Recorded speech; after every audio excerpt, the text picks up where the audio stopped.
Hey everyone, welcome back to the channel. Behind this door, I have a new truck that I just purchased. I tried to branch out this time, do something a little bit different, and get something we haven't had in the channel for a while, so let's go check it out.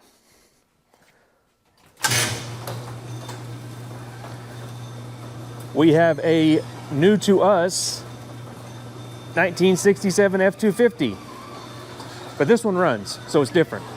Let's go dig into it.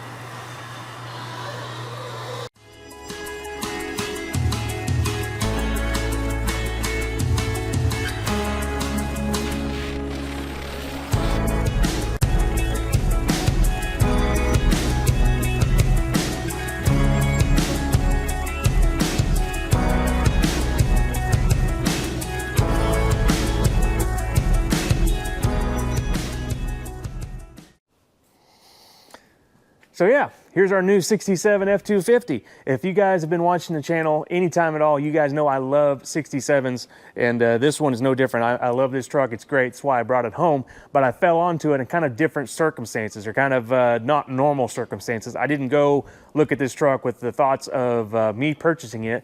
We actually went to go look at it for my dad. He's been wanting to build a truck, wanting to get a truck. We've been looking at a few trucks for him, and we saw this one pop up for sale, and we thought we'd go look at it. It looked like a pretty decent truck. It's kind of one of those deals you can't really get much information out of it.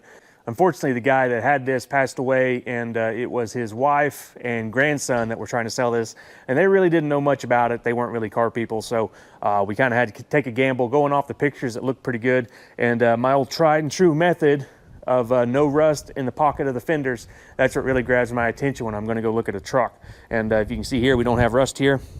So just going off the pictures from the outside, we knew it was going to be a pretty decent truck. So we took the gamble, went and go look at it. It definitely wasn't cheap. The listing wasn't anyway. We'll talk more about that later. But ended up, it had a little bit more rust in it than my dad was looking. He wants a really nice, clean, dry truck.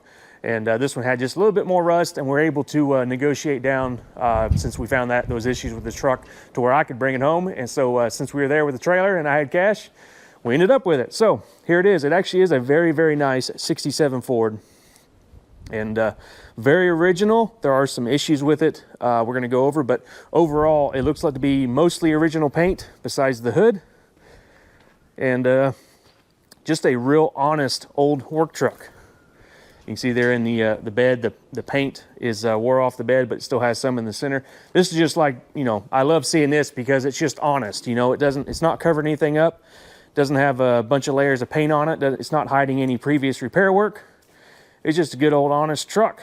Like I said, up here in the hood, if you can tell, there was a big dent right here, and they repaired it, and they couldn't get the paint to match. And they had a paint, if you can see that paint line, right here is a darker shade. Here's the original, and they just did a tape line down that body line there and kind of hit it. But if you look close, you can definitely see it. So I think we'll probably be doing some paint work on the hood to try to match it eventually. But for now, like I said, this one runs. So I've been driving it around. Sorry, it's a little dusty. Here on the inside, it is a base model 67. It doesn't even have armrest. This truck, I haven't done a MARD report or anything on it, but so far this truck has only had two options. It had originally had a 352, that's changed, we'll look at that later, and it has a 4-speed, so it doesn't have the base model 240 3-speed. So those are options, but other than that, I don't see any options. I did see it does have a build sheet behind the seat. I haven't dug into it very much, but I did see it had traction tires in the rear, so I guess that would be an option on the MARD report, and it might have something like heavy-duty shocks and springs. Those are pretty common. But a very, very low option truck that, you know, doesn't even have armrest, because those are optional in 67. Unfortunately, we don't have the 3-spoke wheel, and I bet it would have been a really nice one because this truck's in really good shape. But I'm guessing whoever was driving it wanted a smaller diameter wheel, so they put a later model wheel on it, and they actually have the seat blocked up. You can see there, they have the seat blocked up. I'm guessing the seat got a little soft and it was sitting too low, and then they blocked the seat up, and then the steering wheel was digging into their legs, so they had to put a smaller steering wheel on it. But we didn't get the original steering wheel. Really nice, clean 67 gauge cluster there. And this is an economy heater truck. Like I said, very low option. So it has the economy heater, which doesn't have temperature control. It just has on and off. And then your blower speed is there on the knob. And your defroster is ran by a lever here on the heater box. So if any of you guys have a bump side and you've ever wondered why it says defrost on and off, because it's on all the trucks, but this was only an option in 67, and that's why. It's because if you got the economy heater, you had to run your defrost down here. And you know, a normal 67 would have them up here. The only thing that's different about a deluxe heater versus an economy heater is it has a temperature knob, so it has a valve on your heater hose where you can adjust the temperature, and your defroster is ran on a knob over here. So we just have one knob on this one, and it doesn't even have gauges, just has lights, warning lights instead of gauges up here, so very low option. But underneath the seat, it's original seat, but it's tore, so you know, just kind of, it's on the verge of being a very, very nice truck, but it just had a little bit more issues than my dad was wanting, so that's why I brought it home. It has some rust in the cab corners that was repaired, kind of a patch job kind of deal. You know, it looked like silicone or something, and they painted over it. Same thing on the inner fenders. There's some spots down there. We might crawl underneath and show you. And also the floor pan was getting soft, so they riveted some sheet metal on it. And on the other side, they actually, where there's a hole, they actually put duct tape and some silicone on it. So it kind of needs floor pans and cab corners to be really nice. And I know some of you guys may be thinking like, man, that's a super clean truck. Why would you ever pass on that? Well, the price was pretty high. It was into the 5 figures what they were asking for this truck. Now I was able to negotiate down. You know, you know, I hate beating on a truck when you're going and looking at it, you know, and trying to like talk them down. It doesn't feel right when you're trying to talk someone down a lot from their asking price. But whenever you kind of explain why and the issues that they didn't know about, the rust issues underneath it, you know, well, you know, this is why, and this is what I could pay. This isn't an offer. This is what I could pay, and then you can start the conversation, and that's how we ended up there. So it was kind of you had to be real gentle about it if you're ever in that situation where you're going to look at a truck and someone doesn't really know what they have. Just going by the outside, yes, it looks like a really clean truck. It could probably command the price they were asking. That's why we went to go look at it. But then when you start digging deeper and you see those issues with it, you know, it really does affect the value. So it brings it down some. And under the hood here, we definitely don't have a 352, but it is very close in the cubic inch department. It is a 351 is what I was told. I don't really know much about it. It's just 2-barrel. I think it's a 76 model, so it's like pretty low horsepower, but it does run and drive. I did play around with the timing. It was set way too slow, and the thing wouldn't hardly drive. So I did play with the timing some, advanced it some, and got it really woken up to where it could really drive. I think it is like a under 200 horsepower unit, but it does move the truck down the road. We got an MP 435 4-speed, but under here it's nice and original. The inner fenders are not rusty, and yeah, just a nice old honest truck. I do wish it had the 352 because I'm kind of a stickler for originality. And same thing with this plastic radiator. It really bugs me. I know it gets the job done, but it just bugs me. I kind of wish it had the original radiator in it, but I'm sure it was leaking and they replaced it, and this is the one that they could come up with to fit in the truck. Has a nice steel grill, nice original grill. It has been painted, so it's been touched up before, but it looks really nice. And see, right here you can see the repair work they did on the hood. They torched this, unfortunately, and kind of hacked it up. But they probably had to knock a dent out right there and get that dent knocked out. But I guess we could segue into another reason why I probably want to keep the hood and not just replace the hood is this 96. Now, a lot of trucks I get have chalk markings on the truck, on the hood, and you see them on the firewall, and you also see them, I've seen them here on the upper valence. You know, just general areas, I've seen them on the bed. You see this number. And I've kind of always had the hunch that it's like the assembly line number, what did I used to call it? The production number or the line number of just like keeping all the paint, all the stuff for one truck to go back with this truck. And I finally found a truck that had that marking and the build sheet behind the seat. Sorry, this is kind of long-winded. I'm trying to find the best way to describe this. But every truck I've had that's had the build sheet behind the seat hasn't had the pencil markings on the truck somewhere. And I finally found one. And if you see one here, there's this thing that says rotation and has a 4-digit number. This one's 96. And I've always suspected that maybe that number has to do with those pencil markings you see. And this one confirms that. It is 96 in the rotation, so what they called that was the rotation marker. So just down the assembly line, they probably reset it after they get to 1,000 or 2,000, something like that. I don't really see 4-digit ones very often. They're usually just 3. So they might reset at the end of the day, however many they built. But it's neat. We do have the build sheet back here. It is in very poor shape. I'm probably going to try to get it out of here without ruining it, but it's pretty much going to fall apart whenever you try to do anything with it. It is very, very rough. But right here you can see the extra grip rear tires. You can see standard tread and standard tread, so that's probably the front. Just had regular tires in the back. They put traction tires. So that's probably another option that they have on here. And we could probably, if we look hard enough, we could probably see all the other options, because you'll have it marked. Like there's bench. They have bench marked. We'll probably see like HD springs and stuff and see if we had that without having to get a MARTA report. But we'll do that at a later date. This tag was also hanging in the back, which is pretty neat. And I did a little bit of research on it. You can see it's zip tied on here with a zip tie, but there is the wire tie originally. I don't think it would have been behind the seat. From what I understand, this is a tag for the dealership when they had them on the lot to remind them to move them 25 feet or more at least every 21 days to prevent corrosion. So I think that was like hanging on, I've heard some Mustang guys talk about it. I think it was hanging on the blinker stick or maybe a knob on the dash, something of that nature. But that's really cool. I've never seen that before. So that's kind of neat. It's behind the seat there. I didn't know it had a marking on the rear. I don't know what that says. It is kind of scribbles. I'll see if I can decipher that later. But overall, like I said, very nice, clean, original truck, and just a real honest example of a 67. We also have the owner's manual here in the back in the glove box. And right here, we have where it was sold, Independence, Kansas. And it went to Cherryville, Kansas, and that's the actual town that I bought it from. So this truck lived in Cherryville its whole life, I think. If not there, very close. So we're several hours away from there, so it's moved a little bit, but not too far. Got a modern toolbox that was put on here pretty recently. But yeah, the truck is just in really nice, honest shape, like I said. We can take a peek out under here. Here's the floor pan. And right here, you can see where it's gotten a little soft, and they did a little patchwork there. Looks like they put some duct tape over it and sealed some sealant over it. But like I said, we'll put some floor pans in this thing, and that'll take care of all that. And it must have been the driver's side. I felt the soft spot in it where it was pretty soft.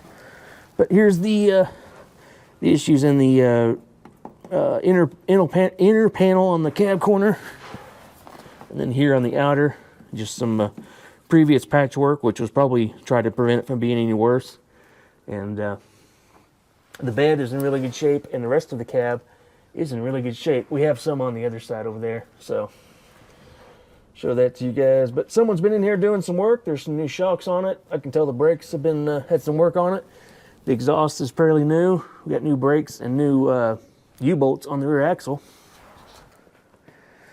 So yeah, just a real good, honest truck. I really wish it had the original steering wheel, because I bet it was a really nice one. But I think we can get, it's actually going to be the same paint code as we painted the steering column and everything on my Ultimate Crew Cab. So I think we can paint up a reproduction steering wheel and get that put on there, because I'm going to like the 3-spoke wheel on there instead of that later model one. And I would like to put a 352 in here, but for now, this 351 runs and it works. So I think we're going to keep it and just drive it for a bit. I do have some plans for it floating around in my head, but it's really probably not urgent, and I'm probably not going to be doing it anytime soon, because I have a lot of other projects going on in the shop and I don't need to start another one. But I do have some ideas for this truck, but for now, I think I'm just going to drive it around and enjoy it, since it runs and drives, so might as well. So since this thing runs and drives, why don't we go take it for a drive and take you guys along, show you how it runs.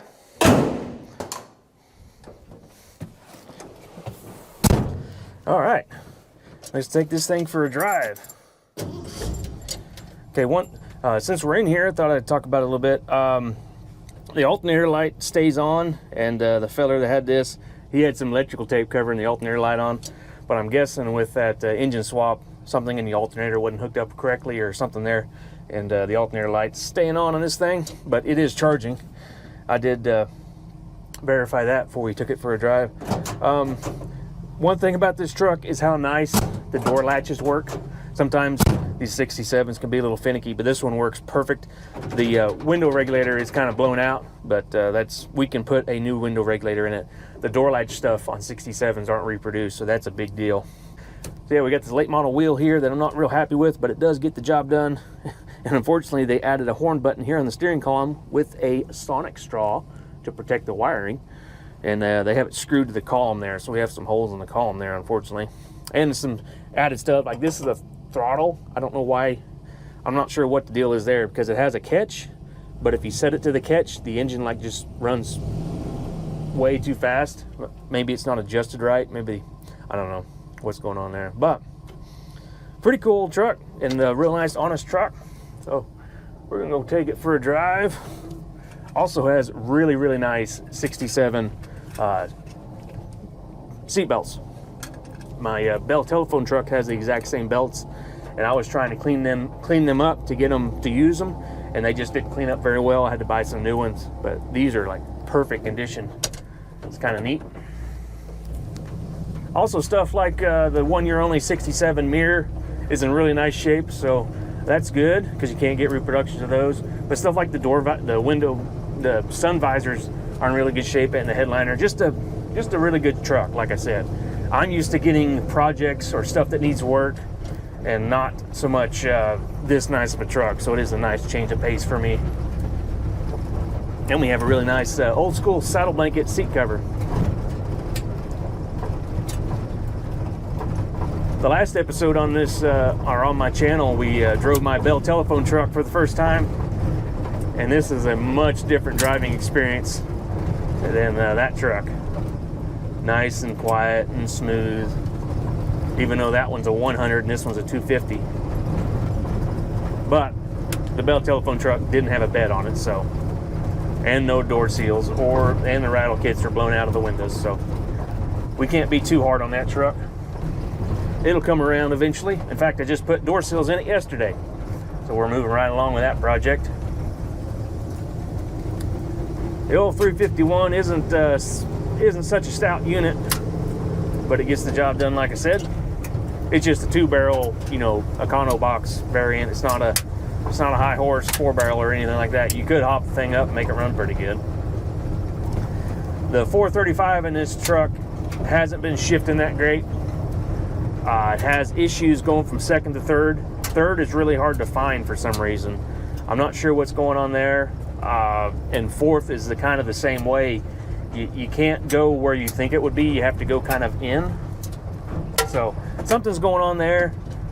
You got too much play here, and to find the gate to get into third has just been tricky for me. I'm kind of getting it down. I'm getting a lot better. There might be something wrong inside the transmission, or maybe the gear stick is kind of messed up on the end there. Sometimes that can happen. There's pins that hold that thing in place, and they kind of get wallered out, and that might be some of the problem. I haven't pulled it apart to investigate. But other than that, I haven't really done much to this truck to make it drive so good. I did change the timing. It was almost undrivable before I changed the timing. It would spit and pop, and if anytime you put your foot in it, it would just spit and pop, and you couldn't go anywhere very fast. So I put like 10 to 15 degrees of timing in it, and that really changed it. So either something's wrong in the distributor where it's not working right, or they just had the timing set wrong, which both of those things could be possibilities. And brakes, I did have to adjust on the brakes some. Whenever it does have manual brakes, low option. When you hit the brakes hard, it pulled to the right hard, so I put some adjustment in the left front brake, and I think we got it braking a lot better. I'm not quite sure that the rears are doing much at all. I have to check and see if make sure they don't have air in them or something. But it does have manual brakes, so they are a little more require a little more braking effort to get the job done. It has a dash pad cover on it, an aftermarket deal. And unfortunately, it is cracked here in the center, so I'm sure that's why they put that deal on there.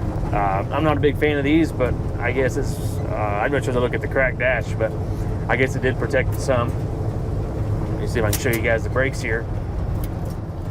It still pulls to the right pretty hard. I might need to put some more adjustment into that brake. I thought I had it adjusted right where it was going to start grabbing, but there could also be some issues there too. So it's definitely not 100%. And if you heard that knocking there, that's the control arm, the radius arm. The pivot bushings on the frame there are original, so they have some play in them. So that's another problem. But other than that, I'm just happy to have a truck that runs and drives. Here we go, full throttle in 4th gear. That's not bad, especially when it starts to rev out. There's 60. It has 373 gears in it. So it's got some legs on her, better than a Highboy. I better get turned around here. I'm not sure how much gas is in here, because that's another thing. The fuel gauge doesn't seem to be working. I'm guessing the float has a hole in it, because the fuel gauge is pretty much always on empty. So those brass floats get holes, pinholes in them, and they get full of gas, and then they're always reading low. I did put some fuel in it, but I only put about 5 gallons in it, and I've been driving it back and forth. So we better get turned around before we get too far away from a gas source, because I live pretty far from town. Manual steering, like most of the 67s, and the clutch. I'm not a big fan of the clutch. The pressure plate in the clutch is kind of really stiff, and it's either on or off. It's really hard to feather it. My wife has actually been on me to get a truck for her to drive around, something that she can drive around, and she had pretty big eyes on this one when I brought it home. Well, I told her that clutch is probably going to be tough on a novice clutch or novice standard driver, so we might have to give her some miles in it before I send her to town in it. But I got her insured. I'm going to go to the tag office and get me a tag and transfer the title, and I'm just going to start driving this thing. I'm going to have a nice driver, I think. But I guess there's really not much else to show you guys. It's just a nice, honest truck that anybody would be happy to own, and I'm extremely happy to own it. And on my Instagram, I made a post about me owning a red, white, and blue 67 F-250 now. So I have my ultimate Highboy that is a white, Wimbledon white Highboy that we converted. And then we also have the blue 67 F-250 that we recently picked up in Indiana. And now we have this red, Rangoon red 67 F-250 that we got up in Kansas. So we have a red, white, and blue one. Unfortunately, the blue one doesn't run, so I can't get them all pulled side by side, but I did make a post about it with separate pictures. So that's pretty neat to see. Maybe if we still have this truck, when I get the blue one running, we'll get them all pulled out and get them all side by side lined up. That would be pretty neat. But the future with this truck is uncertain. You know, I could just fix the issues it has and sell it as a nice, honest truck. I thought about doing something like a four-wheel drive conversion, just because I'm a big four-wheel drive guy. I know a lot of people think another four-wheel drive, but I'm just a big four-wheel drive fan, so any of them I get, I just want to make them four-wheel drive, because that's just what I like. So I thought about that. I did briefly think about using this truck for my white Highboy, the same thing I wanted to do with the blue 67 I just picked up. But for different reasons for that blue 67, I don't think this one's a good truck for that, just because it's such a nice, honest, complete truck. You know, it'd be a shame to strip it all down, paint it white, and completely ruin the identity of this truck just because it has such kind of, it's just honest. And I know I keep saying that, but that's just what it is. It's real honest, you know, just good old truck, basically. Good old work truck. Farm truck, I guess. Apparently has worked on a farm in Kansas for a lot of its life. Yeah. So, I guess we're probably not going to be seeing this truck on the channel anytime soon, unless I find something wrong with it and we got to tinker with it. I might bring you guys along, but for now, I think we're just going to enjoy this thing and keep it in inventory. And maybe at some point down the road, we'll do a build on it, do something on it, I'm sure. And you guys will see it here. So if you want to see that, hit the subscribe button. And if you like this truck, give me a thumbs up. I want to thank everybody for watching these videos. The channel has grown a lot recently in the last 6 months, and that's all because of you guys and the support you've given me. And the channel has actually started paying me back some for everything I do, so that is awesome. I don't do this to make money. I do it because I enjoy it, but the money is a nice bonus at the end of the day. So I thank you guys, each and every one of you, for watching these videos. I hope to have many, many more for the future. So hit that subscribe button so you can see those. I'll see you guys in the next one. Thanks for watching, guys.